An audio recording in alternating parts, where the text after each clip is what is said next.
The Bears get lucky. They get bailed out by the Washington Commanders, who give them the number 2 seed. Bring on the Packers. Show them why you are here on top, right? Take control of this division. Do something.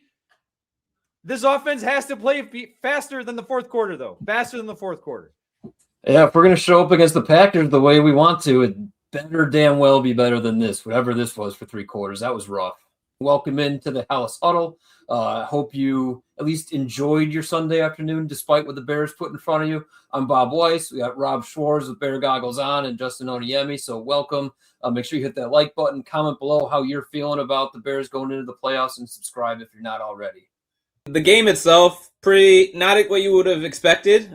This game mattered. You wanted to win and be the 2, and you end up backing into it. But I love what Bob put at the bottom of this slide here. It was a game they said they were coming out to win, but you only played in the fourth quarter. And that's kind of been the story of the Bears for a lot of the season, unfortunately. But I'm still jovial just knowing they're the 2 seed and they're a team that's always in it. I mean, they had this one even though in so many ways they did not deserve to win this game. Ben Johnson said it was going to take 11 wins to get to the playoffs. Well, it took 11 wins to win the division. Everybody else, only 9. Again, this division is not going away, guys. It's not. Next year, you know who you're going to play. It's going to be a tough schedule. Again, there are some winnable games, obviously, but the Bears just need to take it to the Packers next week at home. Like, if you recall, I know they won the last meeting, but it just was way too damn close. Like, and it was one of those things where they had to have a miraculous comeback victory. So I don't want that. I want them to punch them in the freaking mouth and go prove that they're better. I hope Jordan Love plays the whole game because I'm tired of fucking Packers fans too. The Packers are 4-0 in the division when Jordan Love starts and finishes a game. Fuck you. All right. Before we look forward, I actually want to go back to something you said, Rob. In terms of this division and just how good these teams are, Detroit really, really wanted to win today. I know they didn't play Sewell, which was the smart decision. It didn't mean anything ultimately to this team, but you played Amon-Ra St. Brown. They had their celebration that was mocking the Bears, doing this and throwing it down. Like, it mattered to them, and it was supposed to matter to you. So that's what made it look disappointing, because they brought the effort so you could say, oh, this has the playoff atmosphere. Now, granted, you don't want to go all out and get hurt because you overblow the situation, but it wasn't like at any point you pulled players. Like, the Bears should have been the team up 13-0 or 14-0 at the half and making that decision. And instead, you're just getting thoroughly kind of dominated. So, yeah, I mean, it's kind of flattering to the Bears that the Lions saw this as a big game. Like, there was no reason at all they should have competed in this game. They should not have played Jared Goff. They should not have played Jahmyr Gibbs. They should not have played Amon-Ra St. Brown. What happened? Like, there was one time Jahmyr Gibbs kind of slipped that lost his footing on the sideline and went awkward. What if he cracks a rib? What if he, even worse, I don't even say worse, but has a really long-term injury? For what? To prove to Ben Johnson something? What are you even proving? It made no sense to me that Detroit was playing, but hey, they were playing. If the Bears want to make any type of noise in the playoffs, they need to be able to beat teams as talented as the Lions who are trying, and it just was as unacceptable of an effort as has gone on all year, which is saying something for how this team has started a lot of games. So I have a 2-part question off what you said, Bob, that I think can steer us for the next few minutes here. But is the way this game played out the exact thing a coaching staff that we really believe in needs to just say, guys, it's right before us here, but we can't do this. We got to do this. But at the same time, and my son and I are watching this game being very critical of what we're seeing from the defense. But at the end of the day, you held a very good offense to 19 points, which should have been enough. And I know it's been to no break, and I know they missed a field goal, but that stuff all happened, and that's been their style this whole time. Yeah, that was what I tweeted out. Basically at the end of the game is, look, as much as I was bitching about the defense, 19 points at home, you have to win that game. You just have to. There's no reason that you shouldn't be winning that game. Colston Loveland, I felt like he had 100 targets, caught 10 of them, 90, almost 100 yards and a touchdown. He came to play. Luther Burden at times, like, boom, like, wouldn't go down. That little bubble screen that he took for 11 yards. Like, it just see DJ Moore, what the fuck are you doing? Like, you cannot let up on that touchdown throw. Like, I get, like, Caleb Williams put it where he needed to put it. You put it out in front of your guy. You're going to let your wide receiver one, supposedly, right, go up and make a play. Look, JT O'Sullivan last year, I was completely against everything he said when it came to DJ Moore being not a wide receiver one. I owe him an apology because I'm watching him play, and too many times he just is not doing what needs to be done. Yeah, I mean, maybe not wide receiver one. I love that he's a wide receiver 3, though. Pretty talented for that. But so I did catch Ben Johnson's press conference before we started recording here. And Justin, to your point about coaching, like, is this something they're going to be able to play off of, all of that? Like, the things that I think Ben Johnson would be very frustrated about is, one, that first Andrew Billings, like, offsides penalty on 4th and 1 where they weren't even going to snap the ball. Unacceptable. Like, you just cannot be a professional football player to do that. You had another DJ Moore, false start. So these things are that if I'm coaching, I'm frustrated, and that's something that you hammer on. Like, this is what we just cannot see in the playoffs. But another thing I will say that Ben Johnson mentioned, he said that this was, in terms of the execution, he was very frustrated because he thought that this was a simplified game plan. So from that perspective, there's these execution issues with the simplified game plan that must be frustrating, but also in terms of just the offense not really having too much explosion and stuff, maybe that had something to do with it. Maybe it had something to do with Colson Loveland getting all these targets too. It seemed like one of the Bears' only plays was like a one-on-one slant to Colson Loveland against a linebacker, whatever he got it, right?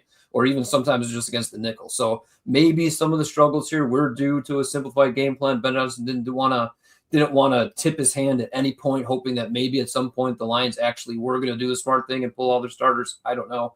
But certainly there might be some of that going on here. But, the defense honestly played as good as they have all year. I mean, you're just not going to get spectacular takeaways all the time, right? And they did force themselves into one. That was, Detroit. They put Detroit behind the down and distance, which may or may not have been right after an intentional offsides by Andrew Billings, which was absolutely bizarre if that's what the case was. But Justin, where are you going with there? So, sorry, I do have one kind of like X's and O's personnel situation that I want to bring up. You said the defense has looked as how they have been, and I agree. But there's one thing I just was really curious about, and I wish I had seen something different. These last 2 weeks, a guy that might have been a Pro Bowl snub, or maybe he was appropriately left off, is Nahshon Wright. And the Bears have been getting burned in man-to-man coverage. And the two people getting burned are Nahshon Wright and Gardner Johnson, which tells me that Jaylon Johnson is kind of getting back to what he was, which is the type of corner no one wants to throw to. I'm curious why at no point do we see Tyreek Stevenson get an opportunity to be that other guy, because maybe in the playoffs now, Nahshon's been putting stuff on film that can be exposed. So I was a little curious why I didn't see a switch up there in personnel. And again, it could be they just don't want to put that on film for whoever their next opponent is. I mean, I feel like that might have had an overarching thing with the way Ben Johnson coached this game. I will say, I mean, Ben Johnson goes over his injuries at the beginning of each press conference. He definitely said C.J. Gardner-Johnson left the game with a concussion. And I didn't see the hit. I don't know what happened, but he did not look good. So it's very, very possible, if not likely, we're not even going to see CJ in the playoff game next week. That's true. Yeah, hopefully Kyler Gordon can make a comeback. I mean, hopefully Roman Dunze is back. You got to get healthy at the right time. I don't know. Middle of the field just keeps being a problem for the defense, but they're not letting up points, at least in this game. They got the one takeaway. Congrats to Caleb Williams. We haven't even said it yet. He did pass Eric Kramer, right, for the asterisk extra game passing yard, single season passing yard holder. So congratulations to him. Did not quite make it 58 yards short, I believe, of the 4,000 yard mark. Yeah. So close. Another little milestone I didn't see officially, but I would imagine Montez Sweat was credited with half a sack when him and Jarrett both got to Goff about the same time. Sweat did get, and I believe he came in with 9.5. So that's double-digit sack season. You guys want to guess how many sacks the Bears got in total today? 3. Yeah, they did get 3. I would have guessed -2 if I was just going off of the amount of pass rush Dexter had one, and they said it was his 6th on the season, and I was like, on the season. That's a quiet 6. Dexter's was a coverage sack. I mean, nothing against Dexter because he had full motor effort all the way around to loop around the entire. And Booker took a whole bunch of blockers too. Yeah. So I mean that one was fine, but yeah, I mean there's just like in third and medium, got to have it down. So there's just no even threat of a pass rush. It's brutal. And we're not going to talk Max Crosby rumors out there. I know everyone's wanting us to. We are not talking about it on this episode. Well, yeah, we'll maybe say that for midweek or whatever, because I got some not juicy stuff, but I got some thoughts on what we need to do this offseason. Well, that's the beauty of it, guys. You're a very young team. That's the 2 seed that has all these pretty obvious issues, and you're still the 2 seed. So quite impressive. Let's not forget what they did this whole season.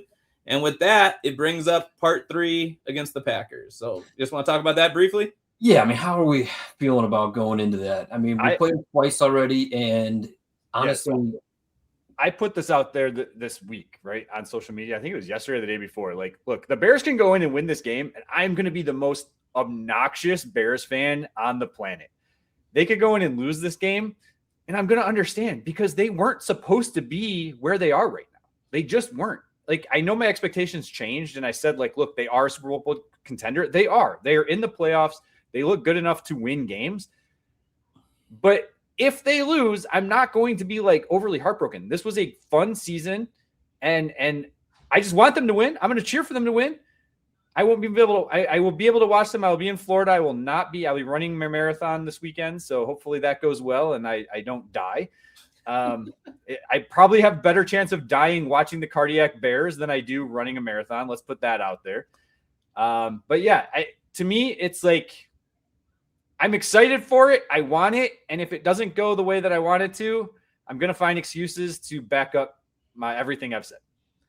Yeah. I mean, I'm not going to be looking at it that way, Rob. We're in this game. We got a home game in a playoff against a team we think we can beat. Like, if we play well and lose, so be it. Congratulations for us on getting there. We played hard and we didn't win the game. But if it goes the way this did, even if you lose by 3 points, but you didn't play the first 3 quarters of the game, no excuse. I don't care that you weren't supposed to win 11 games this year. I don't care any of this other stuff that you want to pat yourself on the back of. You cannot, I don't care who you are, have a home playoff game and not show up for 3 quarters. Just can't have it. That will be unacceptable. Haven't won a playoff game since 2011. They're due.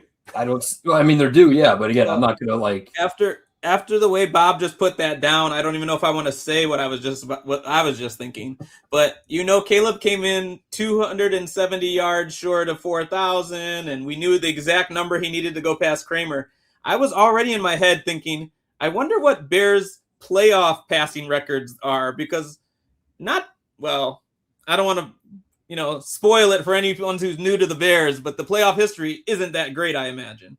I mean, I'm curious. There's not too many games that I'm sure we can go back and research by next episode if we really want to see what's at stake. And even McMahon getting them to a Super Bowl probably didn't put up crazy numbers. Right. They didn't need that many games either. So I don't know. Let's see it. But no, that comes to what you're saying, Bob. You got to come right away, be an explosive offense. Explosive with the run, which the run game really never got going today. Explosive in the pass. And we didn't see it. So I do think they've been holding off a little bit smartly with Odunze, but he hasn't played in 4 weeks.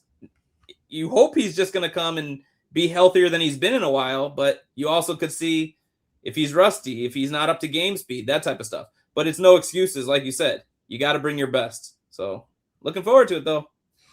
Yeah, going to be excited. I mean, I don't think the NFL at the time we're recording has announced exactly when it's going to be, but, still just super excited. Here we are. We got a home playoff game. So you Halas Huddlers watching this right now, you're also excited about a home playoff game this year. Please hit that like button. Comment below. I mean, how are you feeling against the Packers? Do you think we got them right where we want them? Are we the ones reeling, even though they're struggling just as well?